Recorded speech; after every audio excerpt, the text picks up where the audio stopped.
used, that his balance was depending on his entry, that sometimes he was free, sometimes he was tight, and so they asked him, do you want an adjustment or no adjustment? He said, yeah, let's take a little adjustment. And then they asked him to grade his car tonight. He gave it a C or a D, guys. I would hate to see him in an A or a B car. He might be more seconds ahead of the field. That's some harsh criticism. Yeah. The drivers led every lap from the pole. Wow. Coming back for the restart here at Bristol Motor Speedway. The work continues on the pit lane. Catching lap traffic, it's already go time for that. Timmy Hill seems to really like the outside of the racetrack here. You see if that's going to pay off for him and even have the comfort with that, being able to move up for this impending traffic. Timmy Hill, one of the more experienced drivers in this field, a lot of Cup starts, Xfinity, as well as truck starts on his resume. 504 National Series starts for Timmy Hill. There's a lot of experience across the board and a lot of starts here at Bristol as well, and he's doing a good job right now, running in 7th with the top 5 in sight. Reif in the 23 6th, Jake Finch in the 15, holding down the 5th spot for now.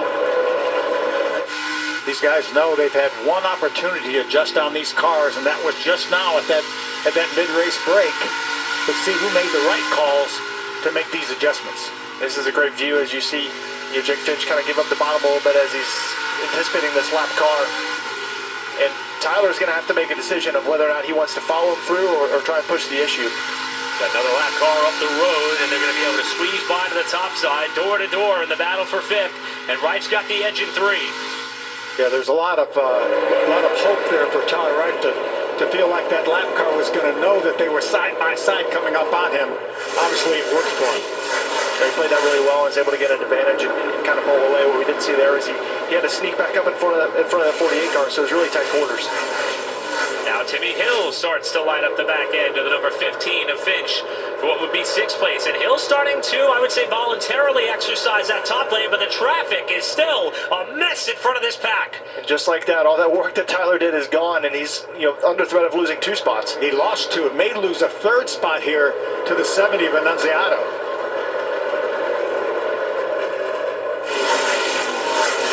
Annunziato does make that pass to get Tyler Reif kicked back to 8th. Timmy Hill is maybe sole-handedly going to work that upper groove in. No, sometimes as a driver, even if you don't think you're going to make speed doing it, he's kind of got some room to breathe. He wants to know what his car's going to be capable of doing and understand where the racetrack's at, what can I do, because when he does get that opportunity to pounce in traffic, he's going to know exactly how to push his car to the limit as you see him go back down to the bottom now. But most of these drivers will hope that this racetrack will widen out as time goes on. It doesn't appear that it has. It's certainly gotten better since the initial start, but you still cannot keep pace to maybe get an advantage from the high side for sure. Yeah, I'd say that's probably the first time it's really paid off for him, closing the gap at least to Jake Finch in front of him. But it's going to take a lot of laps, a lot of green flag laps for this higher side to come in. And obviously, as we've talked about, he's kind of one of the few that's committed to it. Things starting to settle out a little bit here. Now Isaac Kitzmiller starting to close in on the car in which he has to keep in his gun sights to sew up the East Series title tonight. Kitzmiller in that 79 starting to creep into the frame as Hill continues to exercise the upper groove. To Caitlin. Well, guys, you're talking about that East battle. Had a chance to talk with Tyler Reif about battling with Isaac Kitzmiller throughout the course of the season. He said the two of us have a lot of mutual respect for one another. We've helped elevate each other's game as the weeks have progressed. And he said usually you can race the same person week in and week out, and eventually you might wreck each other. He said, but for us that has not happened yet. There's no bad blood between the two of these guys. In fact, they have made each other better right now, running 8th and 9th. Eric. You see, they're both trying to cut a trail further forward as now Reif has gotten to the bottom of Annunziato with Kitzmiller, Isaac Kitzmiller closing in. I think Reif was a little unsure where that lap car was going to go. Probably wisely pulled in behind Annunziato in the 70.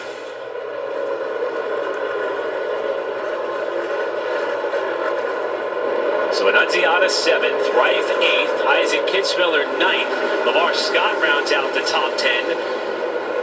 As far as the front of the field, Cruz has been able to maintain a lead of about just under 1.5 seconds over Brendan Queen, who runs 2nd.